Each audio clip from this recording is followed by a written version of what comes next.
Segunda de Crónicas, capítulo 5. Así terminó Salomón todo su trabajo para el templo del Señor. Luego trajo todos los obsequios que su padre David había consagrado, la plata, el oro y los diversos objetos, y los guardó en los tesoros del templo de Dios.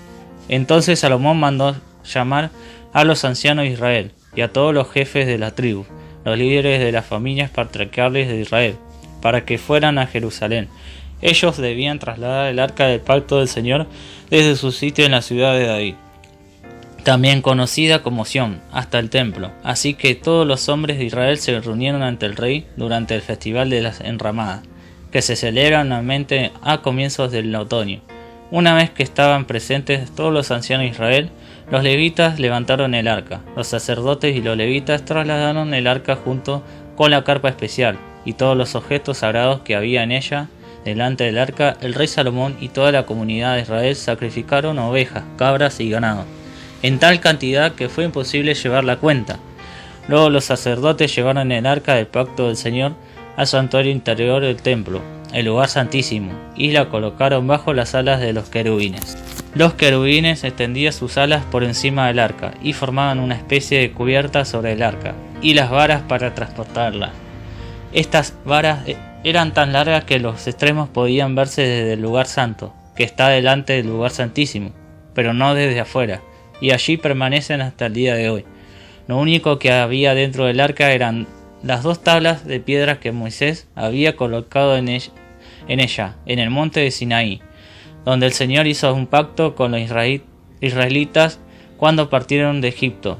Luego los sacerdotes salieron del lugar santo. Todos los sacerdotes presentes se habían purificado, estuvieran o no de turno ese día. Los levitas, que eran músicos, Asaf, Emán, Jedutum y todos sus hijos y hermanos, vestidos de manto de lino fino, estaban de pie en el lado oriental del altar y tocaban címbalos, liras y arpas. A ellos se le unieron 120 sacerdotes que tocaban trompetas. Los trompetistas y los cantores se unieron para alabar y dar gracias al Señor, al son de trompetas, címbalos y otros instrumentos. Elevaron sus voces y alabaron al Señor con las siguientes palabras: Él es bueno, su fiel amor perdura para siempre. En ese momento una densa nube llenó el templo del Señor. Los sacerdotes no pudieron seguir con la celebración a causa de la nube, porque la gloriosa presencia del Señor llenaba el templo de Dios. Segunda de Crónicas, capítulo 6. Entonces Salomón oró: Oh Señor, tú dijiste que habitarías en una densa nube de oscuridad. Ahora te he construido un templo glorioso, un lugar donde podrás habitar para siempre. Luego el rey se dio vuelta hacia toda la comunidad de Israel, que estaba de pie ante él, y después de bendecir al pueblo dijo: Alabado sea el Señor, Dios de Israel, quien cumplió la promesa que le hizo a mi padre David, pues le dijo a mi padre: Desde el día en que saqué a mi pueblo de la tierra de Egipto, nunca escogí una ciudad de ninguna de las tribus de Israel como el sitio donde se construyera un templo para honrar mi nombre. Tampoco elegí a un rey para que guiara a mi pueblo Israel, pero ahora he elegido a Jerusalén como el lugar para que mi nombre sea honrado, y he elegido a David para que sea rey de mi pueblo Israel. Después Salomón dijo: Mi padre David quería construir este templo para honrar el nombre del Señor, Dios de Israel. Pero el Señor le dijo: Tú querías construir el templo para honrar mi nombre, tu intención es buena, pero no serás tú quien lo haga, será uno de tus hijos quien construya el templo para honrarme. Ahora el Señor ha cumplido la promesa que hizo, porque he llegado a ser rey en lugar de mi padre y ocupó el trono de Israel, tal como el Señor lo prometió. He construido este templo para honrar el nombre del Señor, Dios de Israel. Allí he colocado el arca, la cual contiene el pacto que el Señor hizo con el pueblo de Israel. Luego Salomón, de pie ante el altar del Señor y frente a toda la comunidad de Israel, levantó las manos en oración. Ahora bien, Salomón había hecho una plataforma de bronce de 2 metros con 30 centímetros de largo, 2 metros con 30 centímetros de ancho y 1 metro con 40 centímetros de altura, y la había colocado en el centro del atrio exterior del templo. Se puso de pie sobre la plataforma y después se arrodilló frente a toda la comunidad de Israel y levantó las manos hacia el cielo. Oró así: Oh Señor, Dios de Israel, no hay Dios como tú en los cielos ni en la tierra. Tú cumples tu pacto y muestras amor inagotable a quienes andan delante de ti de todo corazón. Has cumplido tu promesa a tu siervo David, mi padre, pronunciaste esa promesa con tu boca y hoy la has cumplido con tus propias manos. Ahora, oh Señor, Dios de Israel, lleva a cabo la otra promesa que le hiciste a tu siervo David, mi padre, cuando le dijiste: si tus descendientes cuidan su comportamiento y siguen mi ley con fidelidad, así como tú los has hecho, siempre habrá uno de ellos sentado en el trono de Israel.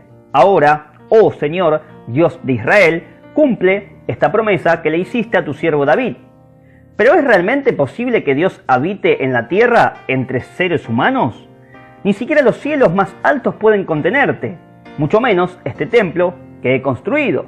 Sin embargo, escucha mi oración y mi súplica, oh Señor mi Dios. Oye el clamor y la oración que tu siervo te eleva. Que día y noche tus ojos estén sobre este templo, este lugar del cual tú has dicho que allí pondrías tu nombre. Que siempre oigas las oraciones que elevo hacia este lugar. Que atiendas las peticiones humildes y fervientes de mi parte y de tu pueblo Israel, cuando oremos hacia este lugar. Sí, óyenos desde el cielo, donde tú vives, y cuando nos escuches, perdona. Si alguien agravia a otra persona y se le exige que haga juramento de inocencia ante tu altar en este templo, oye entonces desde el cielo y juzga entre tus siervos, entre el acusador y el acusado. Paga al culpable según su merecido, absuelve al inocente debido a su inocencia. Si tu pueblo Israel cae derrotado ante sus enemigos por haber pecado contra ti, pero luego vuelve y reconoce tu nombre y eleva oraciones a ti en este templo, oye entonces desde el cielo y perdona el pecado de tu pueblo Israel, y hazlo volver a esta tierra que diste a ellos y a sus antepasados. Si los cielos se cierran y no hay lluvia porque tu pueblo ha pecado contra ti, y si luego ellos oran hacia este templo y reconocen tu nombre y se apartan de sus pecados porque tú lo has castigado, oye entonces desde el cielo y perdona los pecados de tus siervos, de tu pueblo Israel. Enséñales a seguir el camino correcto y envía lluvia sobre tu tierra, la tierra que diste a tu pueblo como su preciada posesión. Si hay hambre en la tierra, o pestes o plagas en los cultivos, o ataques de langostas u orugas, o si los enemigos de tu pueblo invaden el territorio y sitian las ciudades, cualquiera sea el desastre o la enfermedad que ocurra, si luego tu pueblo Israel ora por sus dificultades con las manos levantadas hacia este templo, oye entonces del cielo donde vives y perdona. Haz con tu pueblo según merecen sus acciones, porque solo tú conoces el corazón de cada ser humano. Entonces ellos te temerán y andarán en tus caminos mientras vivan en la tierra que diste a nuestros antepasados. En el futuro, los extranjeros que no pertenezcan a tu pueblo Israel oirán de ti, vendrán de tierras lejanas, cuando oigan de tu gran nombre, de tu mano fuerte y de tu brazo poderoso, cuando ellos oren en dirección a este templo, oye entonces desde el cielo donde vives y concédeles lo que te pidan. De esa forma, todos los habitantes de la tierra llegarán a conocerte y a temerte, igual que tu pueblo Israel. También sabrán que este templo que he construido honra tu nombre. Si tu pueblo sale a donde tú los envías a luchar contra sus enemigos, y si ora a ti en dirección a esta ciudad que has escogido y hacia este templo que yo he construido para honrar tu nombre, oye entonces desde el cielo sus oraciones y defiende su causa. Si ellos pecan contra ti, ¿y quién nunca ha pecado? Tal vez te enojes con ellos y permitas que sus enemigos los conquisten y los lleven cautivos a una tierra extranjera, ya sea cerca o lejos. Sin embargo, tal vez en esta tierra, donde estén desterrados, se vuelvan a ti, arrepentidos, y oren así: hemos pecado, hemos hecho lo malo, hemos actuado de manera perversa. Si ellos se vuelven a ti con todo el corazón y con toda el alma en la tierra en la que estén cautivos y oran en dirección a la tierra que diste a sus antepasados, hacia esta ciudad que escogiste y hacia este templo que he construido para honrar tu nombre, oye entonces sus oraciones y sus peticiones del cielo donde vives y defiende su causa. Perdona a tu pueblo que ha pecado contra ti. Oh Dios mío, que tus ojos estén abiertos y tus oídos atentos a todas las oraciones que se elevan ante ti en este lugar. Ahora levántate, oh Señor Dios, y entra en tu lugar de descanso. junto con el arca, símbolo de tu poder, que tus sacerdotes, oh Señor Dios, se vistan de salvación, que tus leales servidores se alegren en tu bondad. Oh Señor Dios, no rechaces al rey que has ungido, recuerda tu amor inagotable hacia tu siervo David. Segunda Crónica, capítulo 7. Cuando Salomón terminó de orar, cayó fuego del cielo que consumió los sacrificios y las ofrendas quemadas. Y la gloriosa presencia del Señor llenó el templo. Los sacerdotes no podían entrar en el templo del Señor porque la gloriosa presencia del Señor lo llenaba. Cuando todos los israelitas vieron que el fuego descendía y que la gloriosa presencia del Señor llenaba el templo, cayeron postrados rostro a tierra y adoraron y alabaron al Señor diciendo: Él es bueno, su fiel amor perdura para siempre. Luego el rey y todo el pueblo ofrecieron sacrificios al Señor.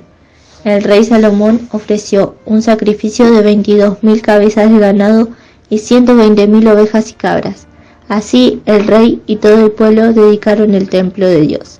Los sacerdotes ocuparon sus puestos asignados, al igual que los levitas, quienes cantaban: Su fiel amor perdura para siempre. Acompañaban el canto con la música de instrumentos que el rey David había hecho para alabar al Señor. Enfrente de los levitas, los sacerdotes hacían sonar las trompetas mientras todo Israel estaba de pie. Luego Salomón consagró la parte central del atrio que estaba delante del templo del Señor.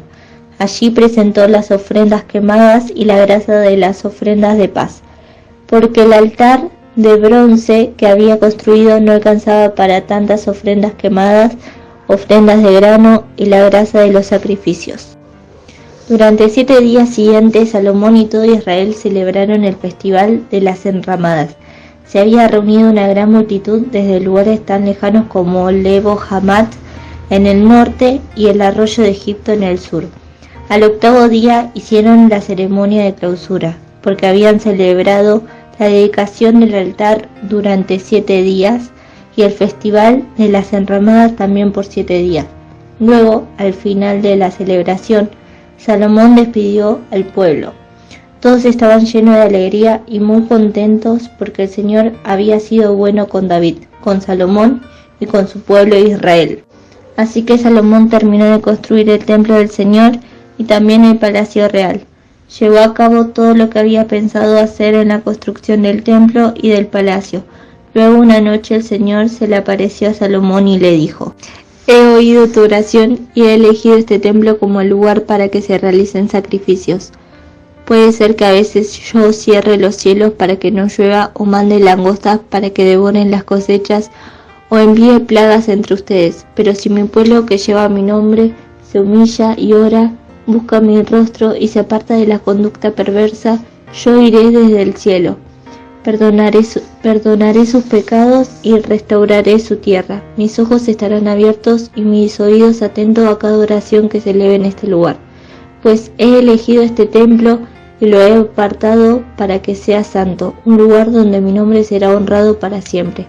Lo vigilaré sin cesar porque es muy preciado a mi corazón. En cuanto a ti, si me sigues fielmente como lo hizo tu padre David y obedeces todos mis mandatos, decretos y ordenanzas, entonces estableceré tu dinastía en el trono. Pues hice este pacto con tu padre David cuando le dije: uno de tus descendientes siempre gobernará a Israel. Sin embargo, si tú o tus descendientes me abandonan y desobedecen los decretos y los mandatos que he dado, y sirven y rinden culto a otros dioses, entonces desarraigaré al pueblo de la tierra que he dado. Rechazaré este templo que hice santo para honrar mi nombre. Haré que sea objeto de burla y de ridículo entre las naciones. Y aunque ahora este templo sea imponente, todos los que pasen por allí quedarán horrorizados. Preguntarán: ¿por qué habrá hecho el Señor cosas tan terribles a esta tierra y a ese templo? Y la respuesta será: porque los israelitas abandonaron al Señor, Dios de su antepasado, quien los sacó de Egipto, y rindieron culto a otros dioses y se inclinaron ante ellos. Por esa razón les envió tantas calamidades. Segunda de Crónicas, capítulo 8. Salomón tardó 20 años en construir el templo del Señor y su propio palacio real. Al cabo de ese tiempo, Salomón dirigió su atención a la reconstrucción de las ciudades que le había dado el rey Hiram y estableció israelitas en ellas. Salomón también luchó contra la ciudad de Hamat de Soba y la conquistó. Reconstruyó Tadmor en el desierto y construyó ciudades en la región de Hamat como centros de almacenamiento. Fortificó las ciudades de Bet-Orón de arriba y Bet-Orón de abajo. Reconstruyó sus murallas e instaló portones con rejas.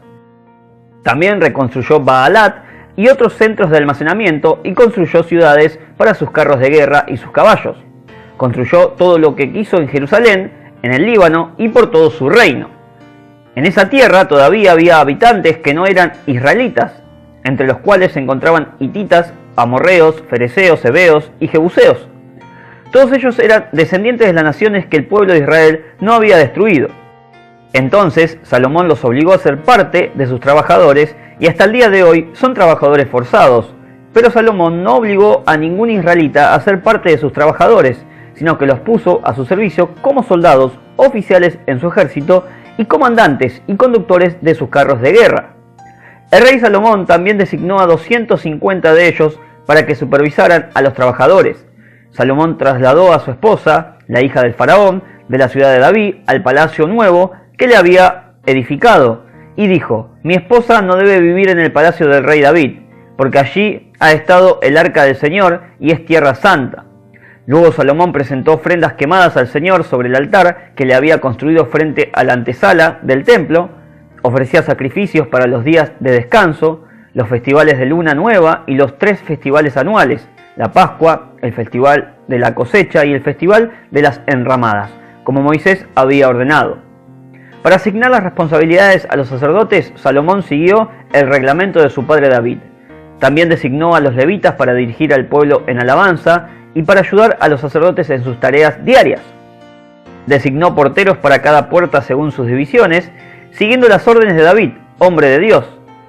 Salomón no se desvió en absoluto de las órdenes de David respecto a los sacerdotes, los levitas y los tesoros.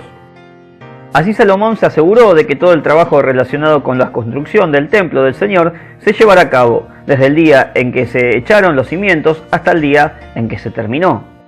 Tiempo después, Salomón fue a Ezión-Geber y a Elat, puertos que están a la orilla del Mar Rojo, en la tierra de Edom. Hiram le envió barcos comandados por sus propios oficiales y tripulados por marineros expertos. Estos barcos navegaron hasta Ofir con los hombres de Salomón y regresaron con unas 15 toneladas de oro que entregaron a Salomón.